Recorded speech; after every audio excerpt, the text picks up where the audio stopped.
I'm Julia Swain. I'm on the cinematography podcast with voicemails for Isabelle. I think the bus gave me the most anxiety. Again, we didn't want to do it on a stage. We wanted to drive through SF, see the hills, feel the daylight. We closed off the real driver. We left and we built an entire other steering wheel. It was genius because then she could just act and we never had to blue screen any of the bus. This is Cinepod, the cinematography podcast, a program about the art, craft, and philosophy of the moving image presented by Hot Rod Cameras. I'm your host, Alana Cody. Today on our show, I speak with Julia Swain, the cinematographer behind Netflix's Voicemails for Isabelle, which landed in the streamer's top 10 globally. Julia returns to Cinepod after her earlier work on the indie feature The Dreadful. With Voicemails for Isabelle, Julia reunited with director Leah McKendrick, who she worked with on the film Scrambled. The two women stepped up from a $1 million budget to a $20 to $30 million studio production with Voicemails for Isabelle. Today, we dive into how Julia shot the film's pivotal Golden Gate Bridge overlook scenes without using a stage. The team scouted the real Marin Headlands, built a 3D map of the exact sightline, then recreated the spot in a Vancouver park at night, using blue screen only where the bridge needed to be. How Julia pulled off shooting the most difficult scenes of the film, a real tour bus driving through San Francisco instead of faking it on a soundstage. Why stepping up in budget didn't change how she and McKendrick actually work. Julia explains how the instincts built on tiny indie sets and knowing what to prioritize and when to pivot became the exact skill set that led them to move fast on a much bigger show. After the interview, stick around for our short ends, our pet obsessions of the week. But first, find out what's going on in the world of entertainment in our segment called Close Focus. Hi, Ben. How are you doing? I'm doing great. How are you doing? Great. So today I have an interview that I did with Julia Swain, who did a movie for Netflix called Voicemails for Isabelle. Oh, nice. I have not seen it. How is the movie? Well, it's not really your speed. It's a romantic comedy. I've been known to enjoy a nice rom-com. I really? Which ones? I don't know. The last good one was probably, Sleepless in Seattle. I don't know. When Harry Met Sally. I mean, listen, I'm not like typically a super huge fan of romantic comedies. I'll watch one occasionally, but this one was actually pretty good, and it spent a long time on Netflix in their top 10. Oh, cool. And and it's really great. And we've talked to Julia before, and this was her first like really bigger budget film that she's worked on. Congratulations. All right, well, let's get into our close focus topic. What's bubbling up in the world of entertainment this week? Well, it's something you brought up that I had kind of heard about called Infinity Vision. Infinity Vision. Infinity Vision. So for people who haven't heard of Infinity Vision, I've heard of all these different projection formats. I used to be a projectionist.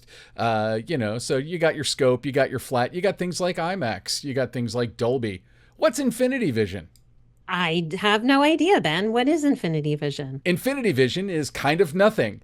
Infinity Vision is because in this December, when Doomsday, the new Avengers movie comes out, Disney was unable to secure the correct number of IMAX screens, or I think any IMAX screens, because some other movies have preempted them. And so to create a premium experience, they invented Infinity Vision. They invented Infinity Vision. And the whole point of Infinity Vision is it's not nothing. It's not actually nothing, but they're going to pre-existing nice theaters.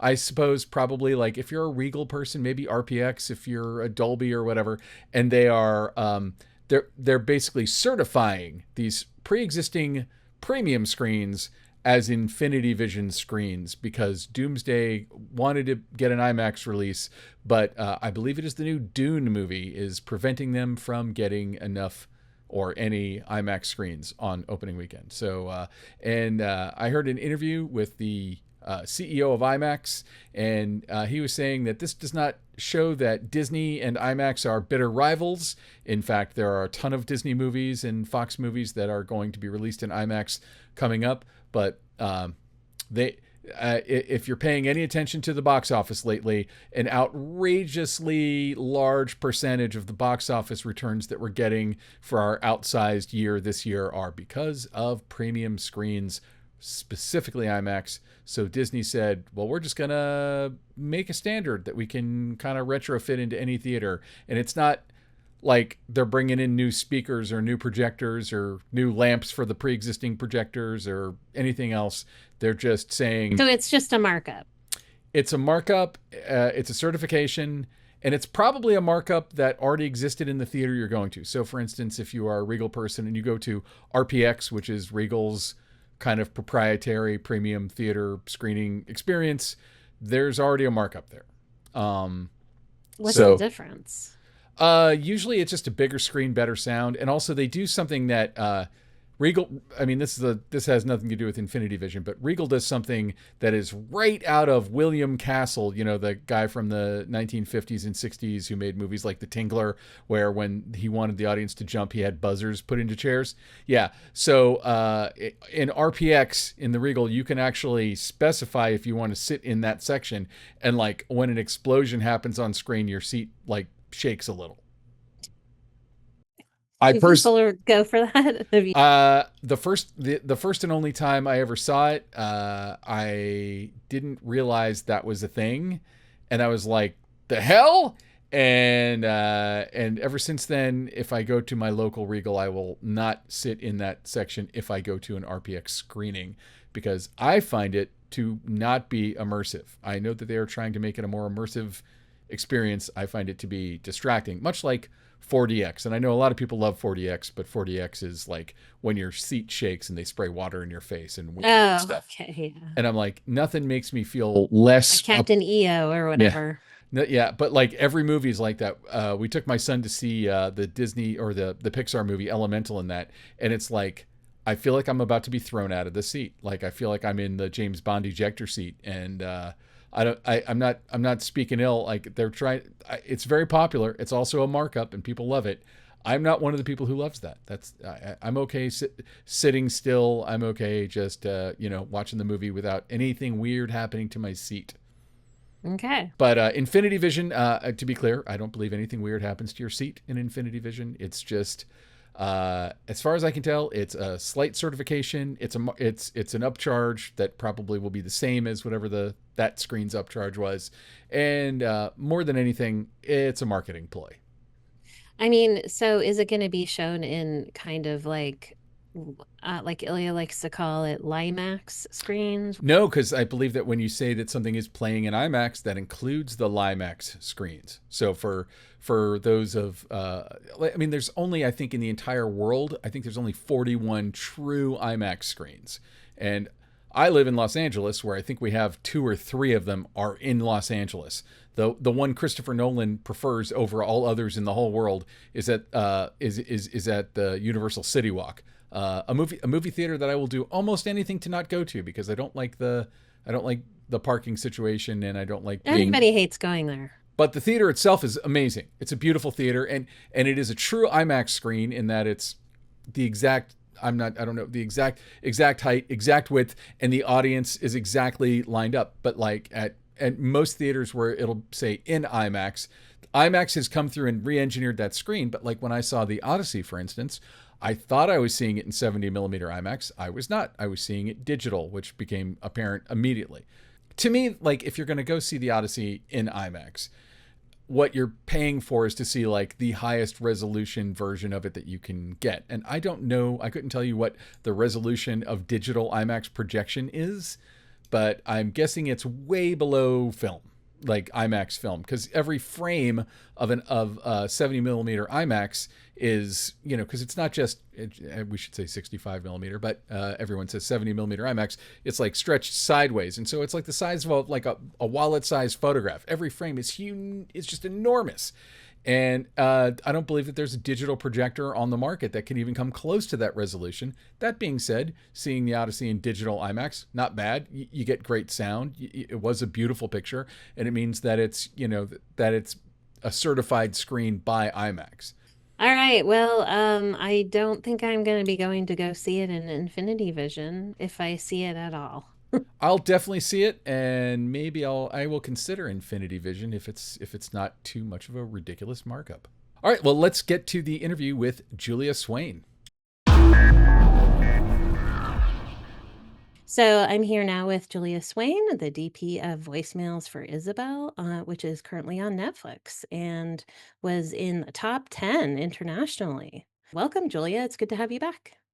Thanks for having me, Alana. I'm excited to be here again. Yeah. So tell me first a little bit about how you came to this project. Yeah, Leah McKendrick, the director, and I had done Scrambled. We met for that movie. We hit it off. And then we made that in LA, I think 2022, much smaller indie, where she was starring in it as well. So we did that film. That did really well. Went to South by, had a great theatrical release. And then her next movie ended up being Voicemails, and we got to do that together, and it was a blast. Great. Yeah. I mean, how many years had passed between the two movies? It'd been a little while, right? Yeah, I guess only a couple. We went to South by in 23, had the theatrical in 23, and then a little over a year ago, Voicemails got greenlit, and we got to go do that in the summer of 25. Great. Yeah. Tell me a So little bit too, because this was like a much bigger project, like was it already sold to Netflix? yeah, my understanding is that Leah's got a really cool career as a writer as well, previous to kind of her breaking into directing features. And from my understanding, she had sold the script and it came back to her. And when it came back to her, somehow Netflix, I can't speak for the whole story, but somehow Netflix and Sony came together to make it. And so, yeah, it was significantly bigger than Scrambled. So there's a lot of Leah and I had only done like $1 million movies before. And this was like a big jump, which is exciting. And it's something that as a director and a director of photography, a lot of people aspire to do, to like step up and do a bigger kind of studio level thing. So Absolutely. So yeah, what was the budget on the movie? I want to say production was like 20 million. Oh, wow. That's Yeah, great. yeah, which Very was cool. feels a bit different. Yeah. Yeah, still have to move really fast, still have to same games you're playing of like navigating, but now you've got a rigging crew to be able to leapfrog ahead and you're able to kind of utilize your time differently. Right. I mean, so yeah, I was reading that it was something like it was pretty short turnaround and you had a limited amount of days and locations and Yeah, we think we originally had 38 to got to 35. Um we shot 33 in Vancouver and 2 in San Francisco. Um I lovingly say this about Leah's scripts is they're really rich and full of characters and locations. There's a lot to do in them. There's montages. Leah loves a montage. Like there's a lot going on, which makes the movies exciting. Like even Scrambled, which was much tinier. Because this was somewhere between 20 and 30 million dollars. So Scrambled but it was the same thing of like having to move very quickly, company move almost every day. So there were moments in Voicemails where it's like, yeah, it's a bounce board and a camera, and we're just doing the walk and talk of Wes listening to a voicemail. Like, it's sometimes you had to simplify, and it wasn't all these like toys. And other times you're shutting down a street, and now you have cranes, and you're able to, do firework effects and things like that. So it's a balance for sure. Yeah. well, tell me a little bit about your experience working with the same director again. Did you guys have a shorthand that you kind of had developed and was it a little easier and Yeah. So the great thing about Scrambled was Leah was starring in it and wrote it and directed it. So, and she's in every single scene of Scrambled. So if it's not her coverage, I'm over her shoulder or she's reading with the other actor. So we had to form a really intimate, it was really intimate to make that movie because I was also operating every single thing besides like Steadicam, and there were a couple days of B camera. So Leah and I formed a really deep trust and understanding and shorthand. And I think going into voicemails, it was different because I wasn't operating. I operated a little bit, but we had two cameras, two operators. Leah wasn't starring; she's a supporting, but she's not on camera every day. So we were able to step back and kind of orchestrate in a different way together. But I think the shorthand we developed, having been in tiny rooms with the camera, just me and her, surrounded by a great crew and producers, of course, that gave us a lot of just kind of superpower together to kind of not only move quickly, but really prioritize together, know that we got the shot.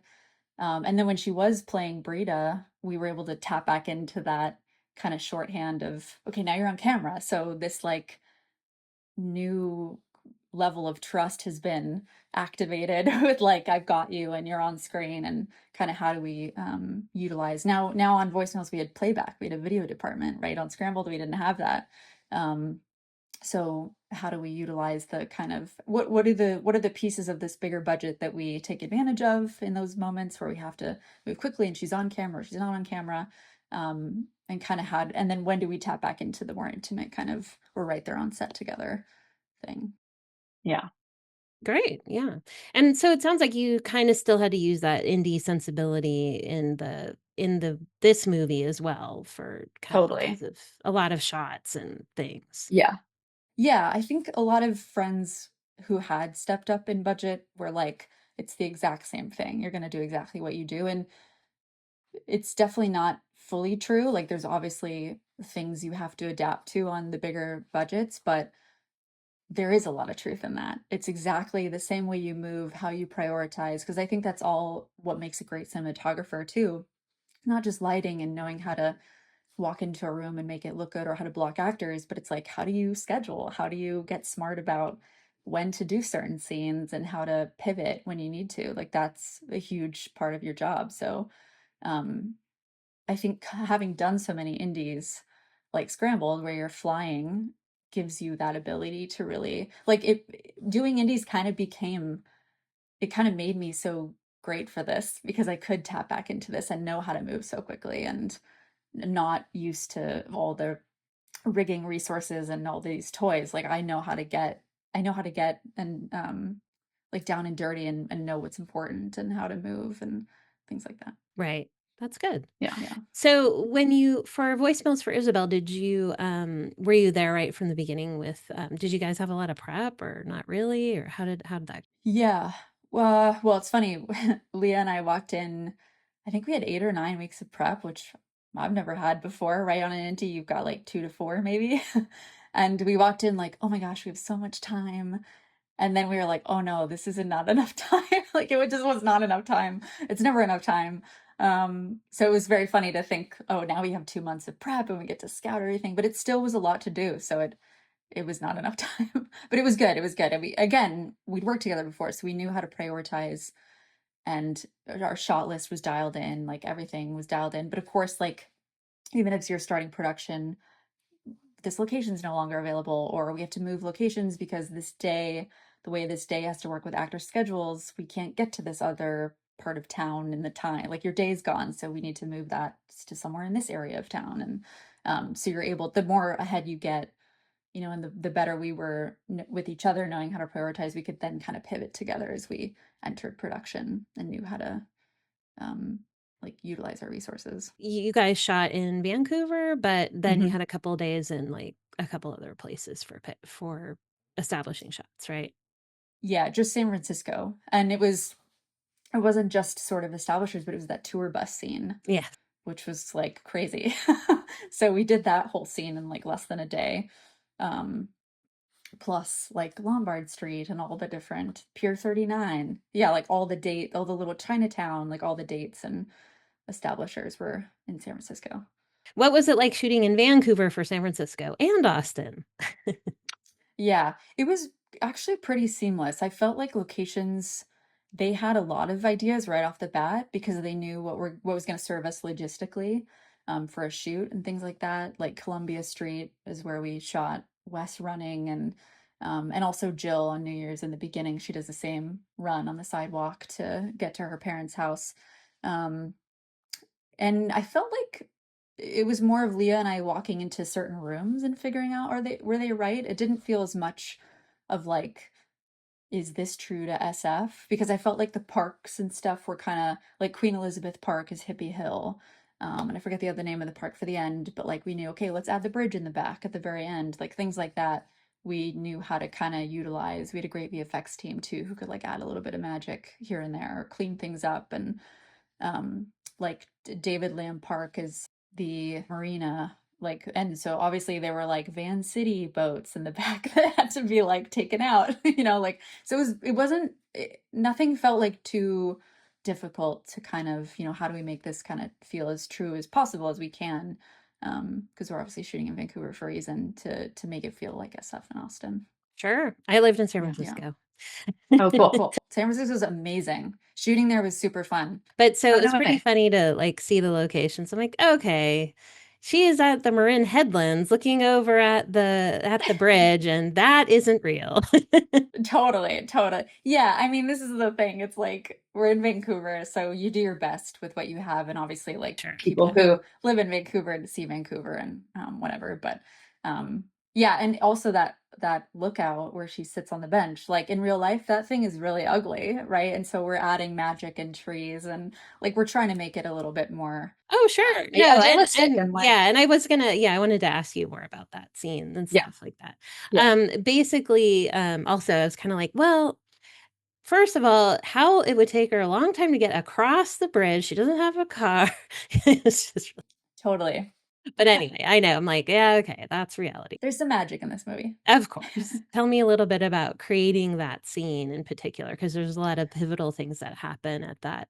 It's like her special spot where, she Totally. really kind of likes to leave voicemails for her sister and reflect and kind of decompress from her horrible job, and then Totally. she and Wes meet. So Totally.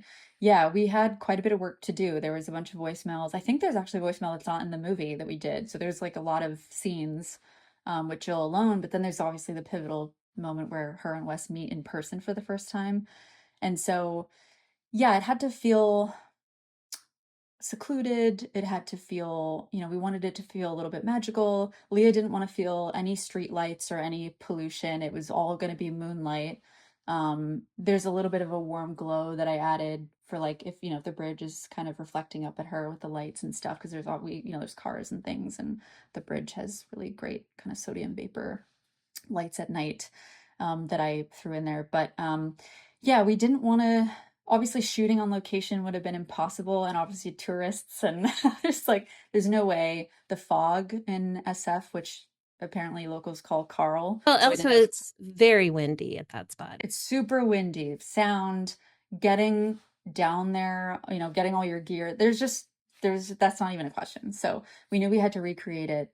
Leah and I aren't, stages can feel really, people can make stages look great, but I think one of her priorities was like also for the actors, like, let's not sit on a stage in these really intimate moments and like stare at a volume or stare at something.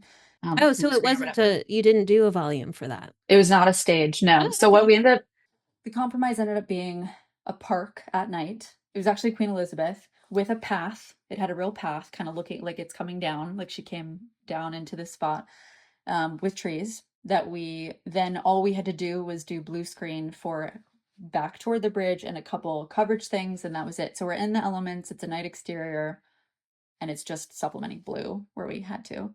And it was lit in such a way that I didn't have to really like light the blue screen a crazy amount like you would on a stage with like a ton of units. Like it ended up being really not as painful as you would think to do. Obviously, production and ADs were like, weather cover. This is still kind of a risk because now we're doing this outside at night and it's a night shoot and whatever. But I felt like it was great, and it felt like a good kind of in between where, again, we're in the elements and we're just supplementing those angles. And we mapped out exactly where this bench would be in real life. Like we went to San Francisco first, went to Battery Spencer. Here's where it would be, and then I scooted Leah and Chris, our VFX soup, kind of as stand-ins. I was like, okay, we'd probably be here, and this is how much of the bridge you would see. And then we went to Vancouver, troubleshot a couple potential park locations, and then recreated those angles at those locations to be like, okay, blue screen would be right here. Here's what you would see off the blue screen. You know, here's the camera height. Then we made a whole entire virtual, or VFX did, 3D map of where our bench would be, and you could go in and see how much of the bridge you would see. And then we had a virtual viewfinder on the day with all their, you know, kind of a rough mock-up of like, and then you could walk around at the park on our shoot and be like, cool, if we put it here, we'd see this much. That's neat. Yeah, and what it did was it eliminated a lot of post work, like decisions. Like all of our decisions were made, and so it was just about letting them go and put in we shot tiles of the bridge in that spot in SF, and they tied them all together, and then we judged in color, and yeah, it was a really seamless process. That was really cool. Great. Yeah. Yeah. Yeah. I mean, I just thought you might have just done it on a volume or something, but yeah, it looked. People definitely wanted that, but we decided not to, and I think it worked really well. Yeah. Yeah. Definitely. That's cool. Yeah. Probably save you some money too. Maybe? Yes. Maybe not. Debatable. I don't know. Oh, okay.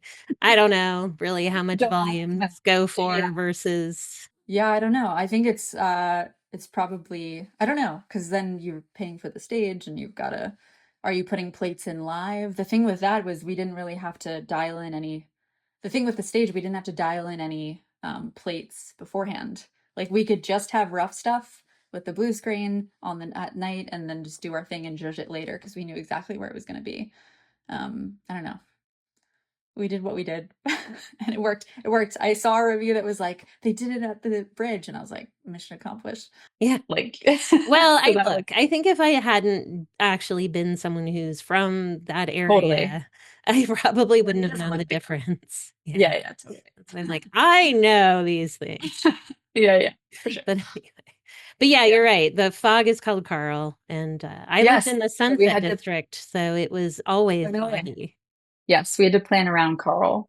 It's we so get funny. Daily Carl reports. Yeah, and it was so funny because like anywhere else in California, if you live at the beach, it's like awesome. But I live 2 blocks from the beach, and it's like the worst place to live.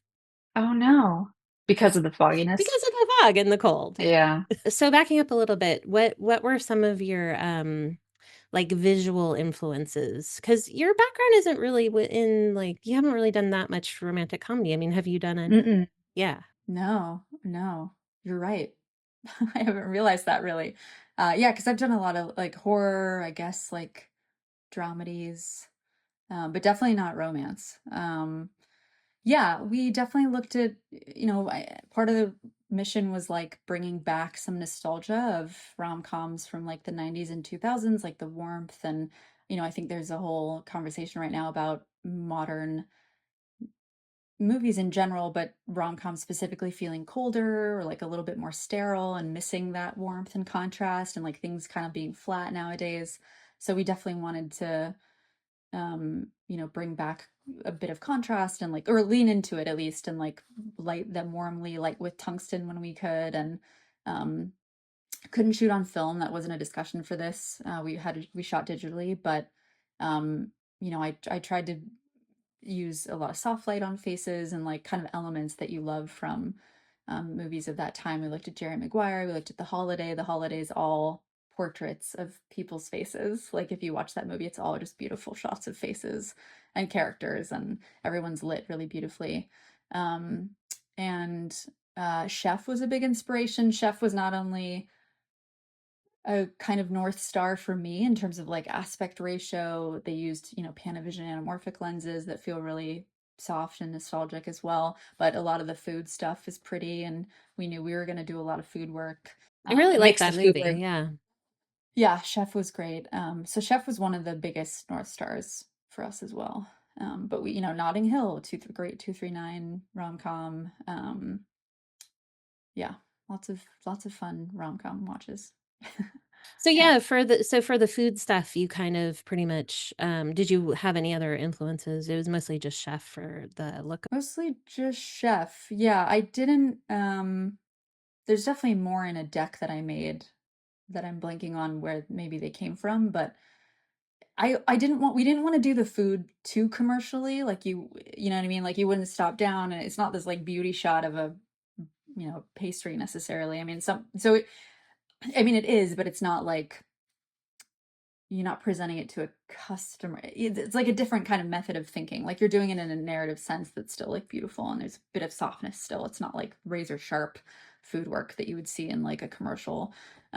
It was still kind of really beautiful. But yeah, I was getting in.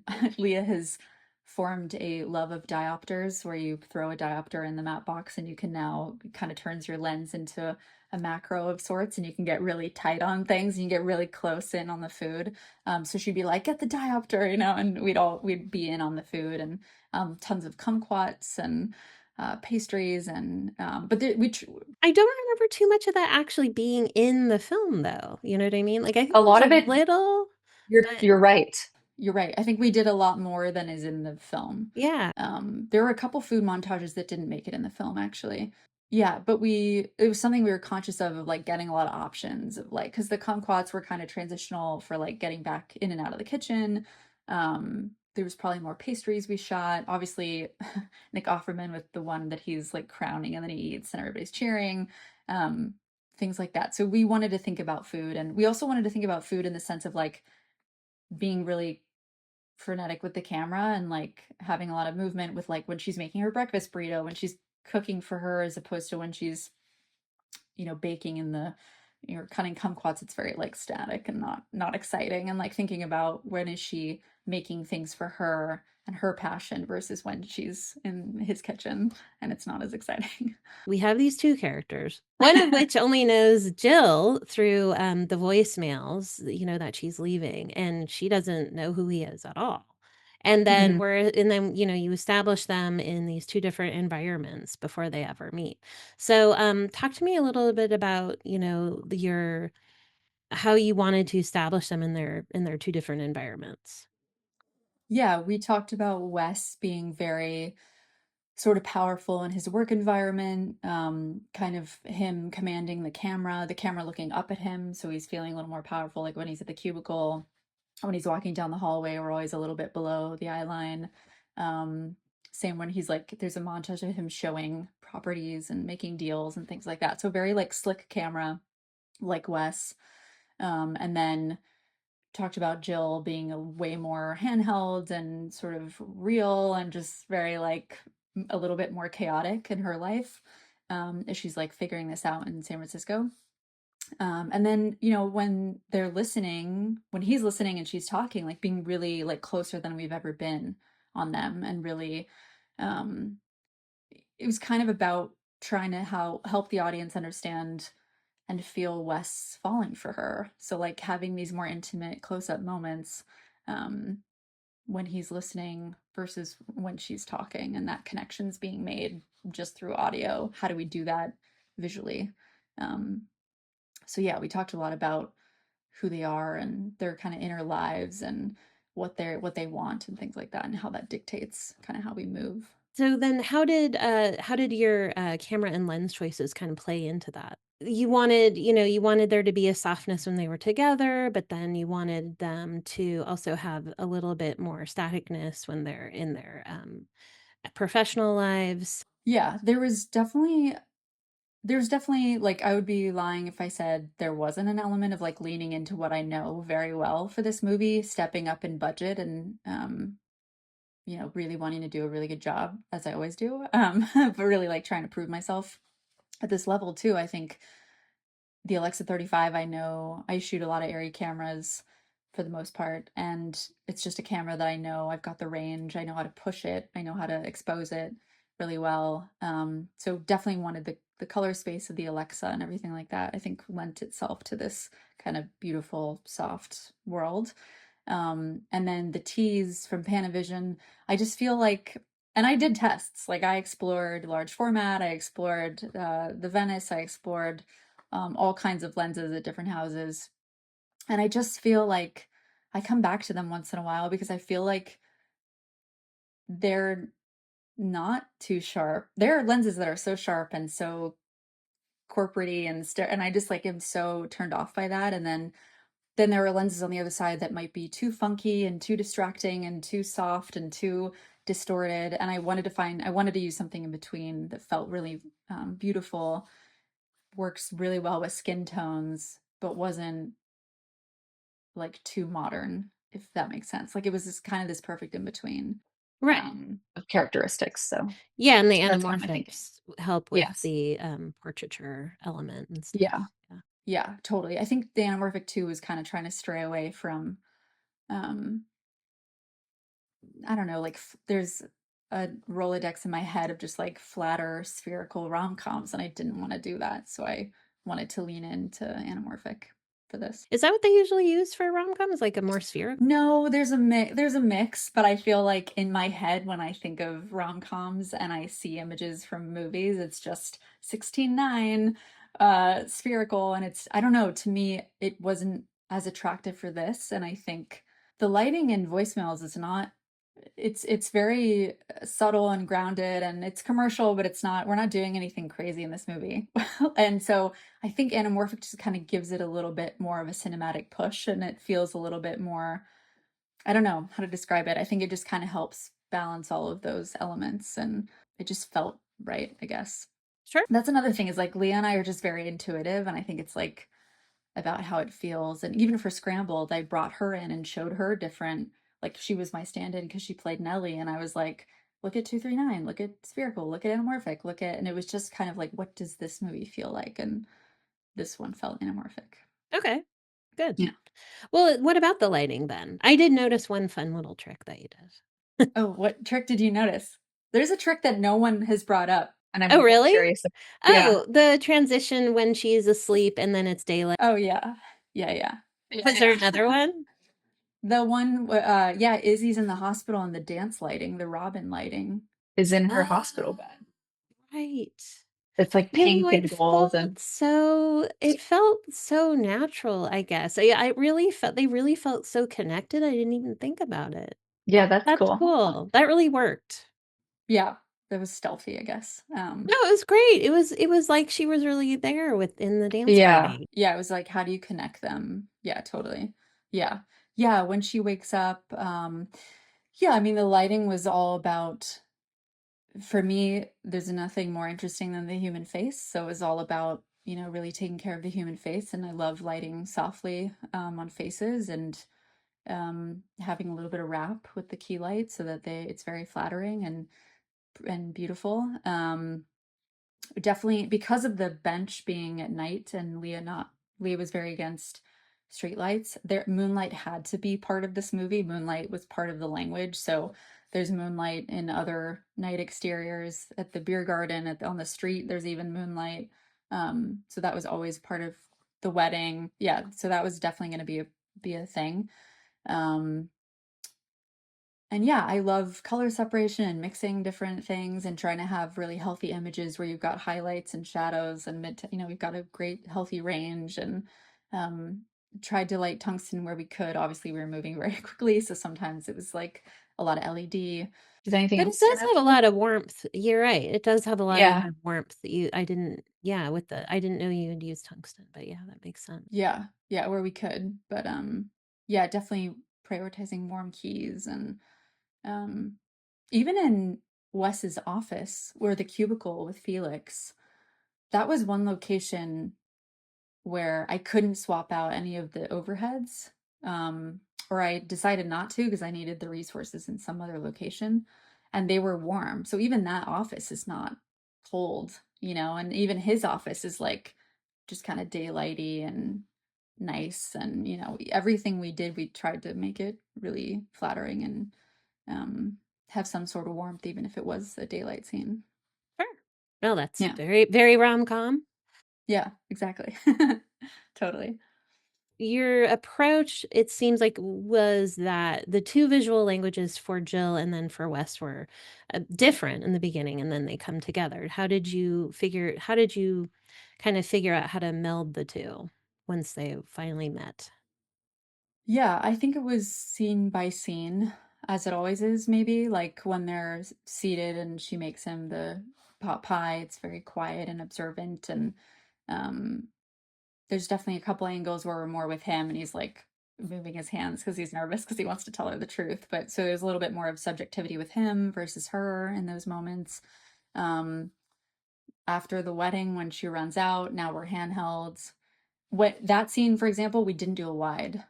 A wide did not serve us. It was like, weird. All we want to do is be here. There's no reason to ever be wide, so we didn't do it. And I think, again, speaking to just Leah and I knowing what to do, it's like leaning, not being afraid of those instincts of like, we're not going to get this because we're literally not, we don't need it. Even though anybody would tell you, well, you should get your wide, no? Or you should, yes, some establisher of the two of them on this path.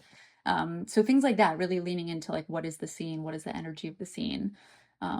And how to do that. The dates, like Pier 39, it's handheld, it's kinetic, it's, it's like very fun, and then like Chinatown is Steadicam, which is also fun through the little shop and kind of guiding them through. And so, yeah, I think Wes's camera language definitely loosens up when he's having fun with Jill and when he's falling in love with Jill. And, and then he's on the bench with Brita and it's like, we're sad and we're static again. And he's got a beard and you know what I mean? Like, so yeah, it's definitely like a fun evolution.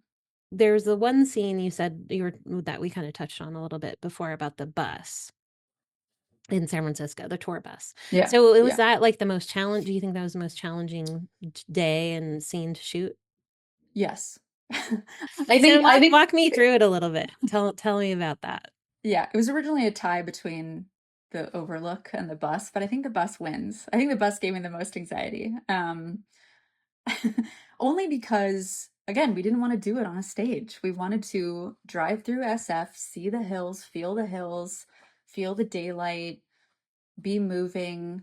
The bus was challenging but exciting. It was the other part about it is it's a bus, so it's like getting on and off, changing camera angles. Everything was going to be really time consuming. I decided not to go handheld because there's no way your bodies would absorb all the bumps and everything. You would notice a lot more. And I was explaining this to someone too. I feel like sometimes if I was going to be handheld, I was operating an SF2. I was a camera. If I could put the cameras on vibration plates on fluid heads in that bus to avoid a bunch of this and have a little bit more control, the secret the power that I gained was now I could look off and see where I was instead of trying to balance and kind of peak, because I was in charge of where we were driving and where we were going, and I decided the paths, and because all I had was the sun, I didn't rig that bus. There was no time to do that. So what I gained from doing that approach, not only just the stability of the camera, there's definitely a couple of bumps in the movie you see, and even Nick is like reacting to the bumps, but now I could really see where I was and communicate if I needed to turn and pay attention to what was happening a little bit more. So yeah, it was them getting on. There's dialogue before it moves. There's 4 pages of it moving with Walter. He gets off. Where does he get off? How do we shoot him getting off? And then Wes takes over all of his stuff. And then we had the bus driver, and a fun Easter egg about the bus driver is that the bus was from the UK. It was this really noisy, vibrating, gas-powered bus from the UK that they had brought in from the tour company that we're all familiar with. They do tours all around the world. So the driver's side was actually on the right. What we ended up doing to avoid green screening the bus driver, because initially you'd be like, we'll probably do that green screen so she can like safely, she doesn't have to drive and act. The actor was also really the bus driver? No. So what we did was we closed off the real driver. We left and we built an entire other steering wheel on the American side. And then she could, I know, it was genius, because then she could just act. That actually worked better for you then to have the driving on the other side. Exactly. So then we had a precision driver, like an actual driver who could just talk and take us safely, and she could just act. And we never had to blue screen any of the bus. Wow. We could shoot her really moving. That was perfect. Normally, you do like the whole bus on a stage, it wouldn't be a real bus. It would be, so, yeah, that's pretty cool that you actually, it was all real. Yeah, totally. Yeah. So and then they get off at Union. Yeah. So did you guys, but you didn't actually do a real like route actual route through. I mean, there was cuts and things, so it looked like it was. You just did Yeah, a it's few like definitely different. chopped up. Yeah. Yeah, we took off from Golden Gate Park. We shot in sequence. Yeah, so we had a plan. The plan, I'm sure we diverted from it a couple times, so it's not perfectly in sequence. But we shot the whole day in sequence. So we ended at Union Square and where they get off and they kiss and yeah, but part of the scouting was me trying to plan for sun direction. What time do we get to this point on our way to Union Square? Things like that. So that no one's like front lit or kind of, sun's not screwing us. Yeah. Wow, that's great. It turned out really Yeah. great. Thanks. Yeah.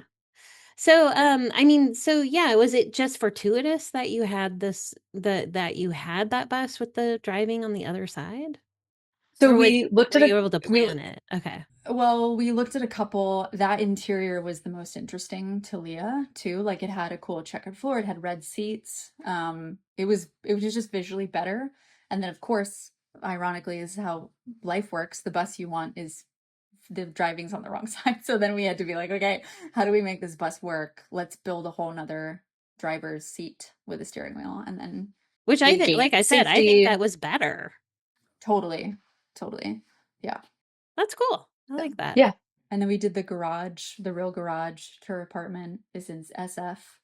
And then we rebuilt the garage on stage in Vancouver. And then I were live able to shoot. my place was exactly like that. You entered through Yeah. the damn garage because it was a granny apartment underneath. Mm-hmm. Mm-hmm. It's like, well, that's true. Exactly. Yes. Very real. So, yeah. I know, Yeah. that was funny. So when you were prepping for the volume of setup, how were you able to get through it without feeling too rushed or, pressured? Or was it just the amount of planning and prep that you were able to do? Yeah. Everyone uh, that I've shot for knows that I'm extremely OCD. And like my shot lists are very beautiful and they're in shooting order. And there's a tab for every single day, and any HOD can understand what we're doing. Now we can throw it out the window on the day. There's definitely moments where we're like, screw that, let's do this. Like we feel differently now that we're watching the rehearsal or whatever. Did you ever do that? Totally, totally. So I just like to come in with a plan. I've gotten all Leah's thoughts. Like I'm with Leah and I'm the one who's hands-on with the shot list, like formatting it and making sure everybody understands it and giving access to everybody. But I'm taking all of Leah's ideas, like she's like, I gotta be close up in this moment. I want her to feel small here. Like let's get a wide, and I'm kind of transcribing all those things and we're overheading and planning like the kitchen stuff, all the Flynn Air kitchen stuff was like had to be so specific because we only had 3 days in that kitchen, and there's so much that's not even in the movie that we did in that kitchen. So we had mountains of scenes to get done in 3 days, and that was on location. It wasn't a stage, so that was tough. So we get as specific as we can, and then there was definitely things where we're like, nope, now we're seeing this differently. Let's go here. Let's not go by that. So yeah, I think it's just like again dialing in, communicating everything together of like what's important, and then you're able to really tackle it. And I look to Leah, if she's like, I only need this one thing actually, because we know we need to move on, then great. And now we can continue our day. So yeah. I read that it was like you had to go through a lot of hoops, or I guess Leah did, with getting the Robin song, which was like pretty key to the whole movie. Yes, the Robin song was, I think, in the first draft, like 7 years ago of this movie. This is another great thing about Leah's scripts. The soundtrack is in the script. Right. Oh, okay. Marjorie was in the script. Like she's so well thought with all the music, which is amazing. But I think we got greenlit and we went into prep and we didn't have permission for the Robin song. So I think we like made a deck and explained, and I definitely helped like kind of just, collecting images and like communicating what is the movie about. Here's why this song is important and things like that. And then Leah went into battle and got it. Yeah, I feel like the song it's always been epic and beloved, but I feel like it's definitely had a resurgence of love for that song since her movie. Do you find it different working with women directors? You've worked with several. as compared to like, or more of a women-oriented crew rather than, just, mostly with men.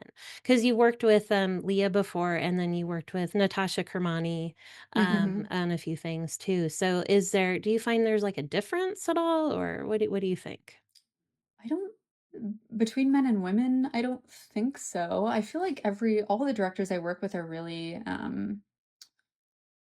they're just all great humans, and I think they all really have strong visions, and at the same time, I feel super empowered to walk on a set with them and go into battle with them and elevate the ideas and make them think even deeper and question things, you know what I mean? Like bring a new perspective.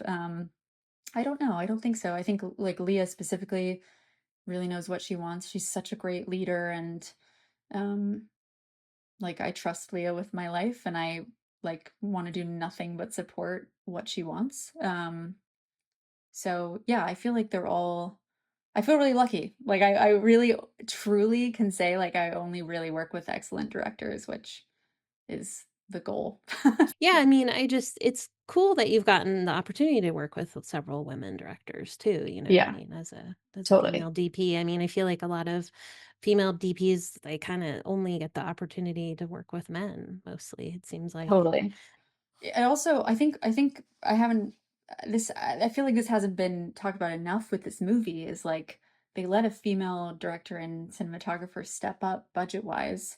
Like to go from 1 million to 30 million is not a small step. And I think, for years to her and I have been trying to do that, but and we're always going to do indies. The budget doesn't matter, but to be able to be given that opportunity, I have not had that until now, and I've tried, and women directors have tried. We've tried to step up, but studios wouldn't let us, and I think it's such a cool thing that Netflix was like, yeah, this is the team, and then we killed it. We smashed it. Yeah, absolutely. I know, it's Yeah. really impressive.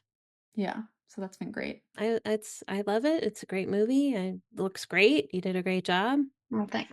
And thanks so much for being on the Cinematography Yeah. Podcast. Yeah, thanks for having me. So that was Julia Swain. Thanks so much for coming on and talking to me about voicemails for Isabelle. And Ben, yeah, you got to talk to her about the Dreadful. Yeah, Dreadful is really cool, and yeah, she's awesome. Then it's time for our short ends. I guess I'm going first. You're going first, because it's not that you're the guest; it's just that you don't do these all the time. So Okay, so my short end this week is my daughter and I started watching Glee because she's never seen Glee. So I have that in common with her. I've never seen Glee. Anyway. Oh, it's hilarious. It's very funny. Yeah. Well, we had watched Best in Show after not having seen it in a really long time. And then I was like, you know what else Jane Lynch is in? This really fun show called Glee. So that's been pretty fun. We've gotten through several episodes. So Where's it streaming? I think it's on Hulu. It's so weird to think about TV from that time, because it doesn't seem like it was that long ago, and yet that was like a time where a season of television was 22 to 24 episodes, and it was just a different ecosystem. Yeah, I'd have to check what year because we're starting from year one, and I mean this was before I had kids. So let's see, it was 2009. Whoa! And it ran for 6 seasons for 121 episodes. It went Crazy. until March of 2015. Amazing. Well, Nice. I can't say that I watched it for that long, but it's been fun to go back and revisit and hear some of those songs, and it's a pretty good show. Ryan Murphy. I didn't realize that was Ryan Murphy. I guess I did, and I forgot. Yeah. How far he's come from Glee to Monster Ed Gein. Yeah, I know. I just thought it was funny since we just put that out last week. Yeah, and the upcoming Monster Lizzie Borden. Yeah, Monster Lizzie Borden is actually coming out real soon. If you're interested in watching Glee at all, it might be worth rewatching. It's kind of a fun time.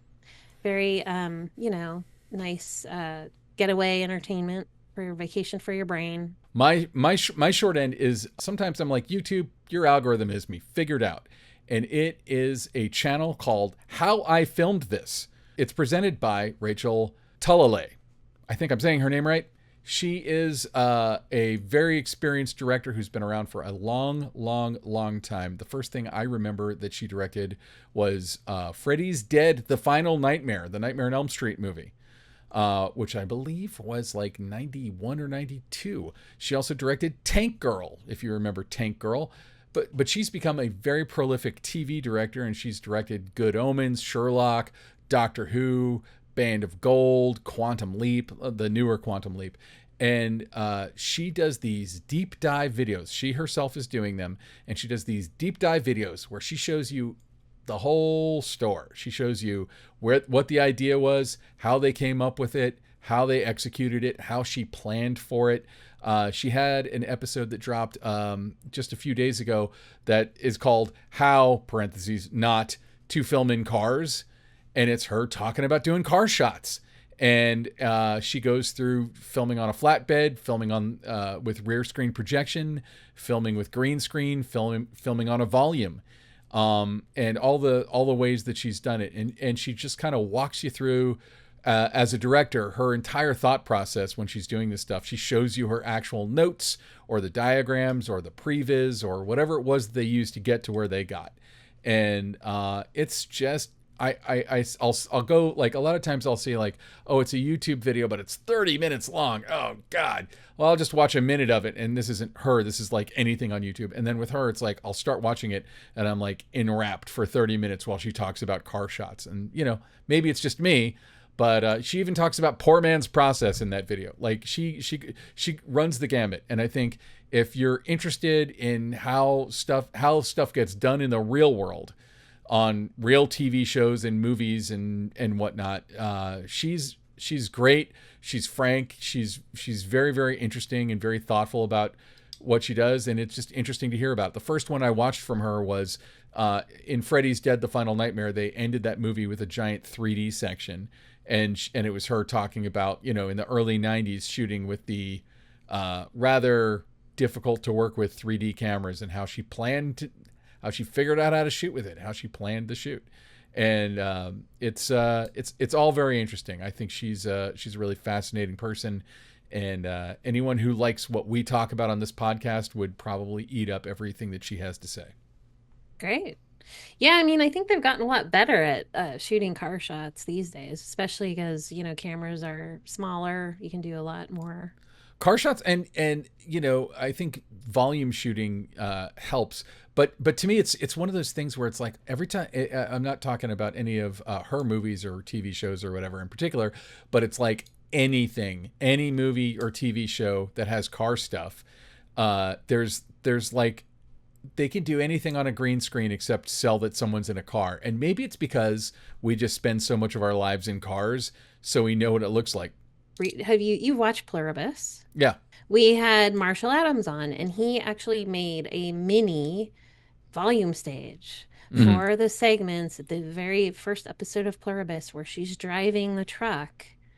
He basically made a tiny little volume on the windshield of. Oh, interesting. Yeah. So he's projecting the scenery on the, it's. Well, she talks about that too. She talks about like doing, I think it was when she did Sherlock. So volume stages didn't exist yet, but they could do pretty exciting stuff with rear screen and or just projection. And she was talking about how they would have a curved background or whatever, how they would handle kind of the physical challenge of pulling it off, including making one for reflections. But I still feel like even with those, there's something about the balance of light inside the car and out that almost never looks right. And again, I'm not saying her, I'm saying everyone. Like, I'll go see an Avengers movie and I'm like, why is it that they can like build an entire universe and have a Pegasus and all kinds of other crap going on, and they can't give me a believable car shot? It's just a very elusive thing to get right. And she talks about like, well, if you put your car on a flatbed, it looks great, but it limits how much coverage you can get, and it limits how much you can direct, because you're not going to be in the car with them probably. And so you're going to be on a comm, and, when every direction that you give the actors, you're giving, everyone's hearing it, and you might not want everyone to hear it. And it's just an onerous challenge. And actually, just now with the interview that we did, it was Julia Swain had to shoot on a bus, the tour bus going around San Francisco, and they chose to do it all real. I feel like that would actually work better than a car, because if your bus is bigger. Yeah. And yeah, exactly. And, the problem with a car is if you're going to do a real car, you have to be up on some kind of a towing platform. So they make these ultra low platforms, but then someone has to be pulling it, and the car is teeny tiny inside. But in a bus, I imagine a small skeleton crew, you're not going to get the whole crew in there, but a skeleton crew can hide in a bus. And so you can have the director and the DP in there with a monitor, and they could just be ducking down when you're actually driving. And I bet it looks 1,000 zillion gajillion times better than anything you would get on a stage. I guess that'll do it. All right. So where can people find you if they want to bug you and ask you more questions? Well, people can find me at growwithgreentree.com, which is my website for my marketing company, which I do a little bit of stuff here and there. I've been doing a lot of stuff for environmental groups, some social media marketing. Oh, excellent. So that's where you can find me. Where can we find you, Ben? You can find me at benrock.com. And last week I talked a little bit about how I just redone my website, and I'm using Squarespace, by the way. And there were some functionalities I couldn't get it to work that are part of Squarespace. And I realized it's because I was on Squarespace 7.0 and I had to upgrade my site to 7.1, which led me into a complete vision quest and a redo of my entire website from top to bottom. So if you're bored, feel free to go to benrock.com. And the good news is, like, Squarespace 7.1 gives you way more control over your design, like way more. I would encourage anyone to go check it out and let me know what you think. But I had to kind of rebuild the whole thing. It took me about 1 day to just from scratch rebuild the entire website. Some of the pages ported over kinda, but then a lot of stuff had to be reformatted and changed around, and super annoying. All right, so Alana, who do we have to thank? Can you thank yourself? Sure, I'll give myself a pat on the back. There you go. So we got to thank you for producing and editing. We have some great interviews coming up, and a very exciting one that's happening a week from tomorrow, I might add. Very, very exciting. And who else should we thank? Yeah, well, I guess, should we thank Ilya, even though he's not here? Yeah, screw that guy. No, we should thank Ilya for being Hot Rod Cameras, the sponsor of the show. Yes, so thanks to Ilya, thanks to Hot Rod Cameras, and thanks to Kay Zalatrachi for composing all the music on the show. And you can go and find Kay's at musicbykays.com. Correct. Or at Kay's YouTube channel, where you can watch Kay's repair synthesizers, correct? Kay's fixes synthesizers, and Kay's also has a business fixing synthesizers. Say that 5 times fast.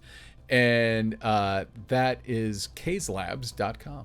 Great, that's it. Did you want to take us out, Ben? Absolutely. Thanks for tuning in. This has been Cinepod, the cinematography podcast presented by Hot Rod Cameras. Find your next camera, lens, or accessory at hotrodcameras.com. Watch and subscribe to our show on YouTube, or listen on Apple Podcasts, Spotify, or wherever you get your podcasts. Follow and interact with us on Instagram, Threads, Facebook, Blue Sky, and LinkedIn. But not X. Don't do that. Thanks for tuning in.